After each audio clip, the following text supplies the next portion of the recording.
ஒரு மனிதன் தவறு செய்யறது தப்பே கிடையாது, ஏன்னா அது இயல்பு. ஆனா அந்த தவறுல இருந்து அவன் வெளியே வரணும்.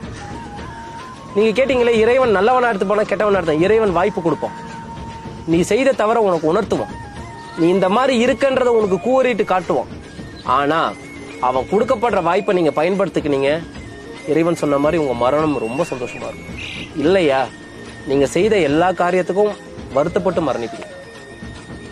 ஸோ ஒரு மனிதன் நல்லவனா கெட்டவனான்றது இங்க முக்கியம் கிடையாது, அந்த மனிதன் வாழ்வியலை எப்படி எடுக்கிறான்றது தான். ஒரு மனிதன் எப்படி வேணாலும் வாழ்ந்து வரலாம், ஆனா அவனோட முடிவை நோக்கி அவன் போகும்போது அவன் தன் கட்டமைப்புல இருந்து மாறணும். இல்லையா, கண்டிப்பா அவன் இறைவனால் தண்டிக்கப்படுவான். உனக்கு பல வாய்ப்பு கொடுக்கறான்ல இறைவன், கொடுக்காம இல்லைல்ல, ஒரு தடவை உணர்த்துறான்ல, இது உன் வாழ்க்கை மாறிக்க, இது உன் வாழ்க்கை மாறிக்கன்ட்டு.